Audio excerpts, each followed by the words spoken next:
Hey guys, so I just want to do a quick little overview of the timeline of your systems.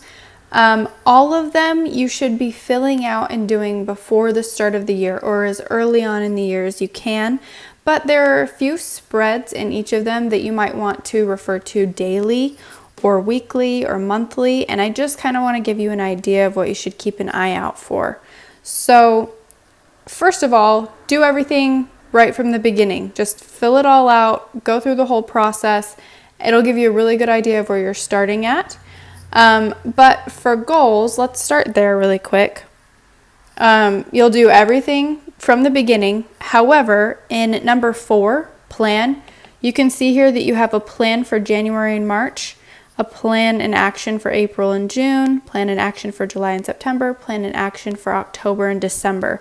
And this is simply so that during those time frames, you're focusing on very specific goals and you're breaking it up so that if you get behind or get ahead, you can reassess in 3 months and decide where you need to go from there. And then your reflection is going to be at the end of the year. So really, you need to be coming back to your system, your goal system, every 3 months to do your planning and your action stuff after the beginning of the year. Now, self-care, let's go up there real quick.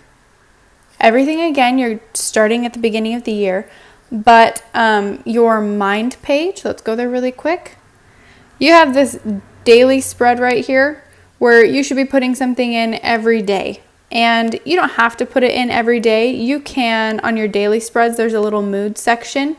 And so you can put it into your mood section and then at the end of the week, come back in here and fill out how you felt that week by looking at your daily spread. So you don't have to come back to this page every day, but it is an option and it would be better to do that so you don't forget or lose track of it. And same in the body self-care on the next page. You have the same spread here, but you're keeping track of your body's health and your mood and your period. So it's just mostly to kind of keep track of where your body's at and how you can respond to that and what you can expect to see in the future.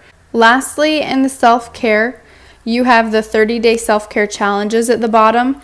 And those are just 4 30-day challenges that you can choose to do whenever in the year that you want. If at the beginning of the year you feel like you really want to have kind of a body reset, you can do a 30-day self-care challenge for your body. Or maybe you want to be a little bit more social and interact with people, and you can do the service-oriented self-care challenge. Really, you can choose whenever to do them. That's why they're there, is so that you can pick when you want to do them or when you need them. The household stuff you're going to do at the beginning of the year, and it should take you through the end of the year unless you need to reassess how you're cleaning your house or if there's any maintenance that's done, you can keep track of it there. Next, you have the health and wellness system, and you will do your before reflection on the first day of the year, or just before the year starts, early on in the year. That's when you want to do it so you know where you're at, where you're starting at. And then on page 3, you have a progress tracker, and this is where you're going to want to put in information monthly so you can measure where you're at and see where you want to get to, where you're going.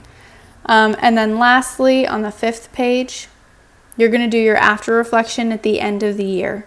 So that's kind of what to look forward to in that. Finances. I would come back to this and do every spread every month. Look at what's changed. Look at how your earnings have changed. Look at how your spending has changed, your budget. Reconsider how you're doing birthday gifts or Christmas gifts. Maybe you overspent in some area that month and you need to reconsider and save a little bit later in the year. Maybe you've splurged everything at the beginning of the year and you don't have any more splurging money. But I would just come back to it every month and look at it and reassess based on your activity that month. And lastly, you have the lists, and this is just kind of fun stuff that you go back to whenever you want to go back to it.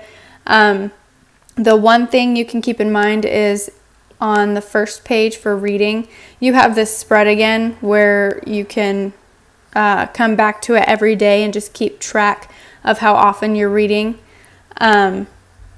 So that's kind of fun to do. Not necessary, but if you love reading, it would be fun to come back and see how often you read throughout the year and how much time you spent reading. So that's an option. Or there's the date night in 5. You can come back to that every week if you just want to have an idea for what you're going to do for your next date night. So that's just kind of an overview of things you need to come back to, things that don't really matter after the first of the year. It's just to get you set up and get you started.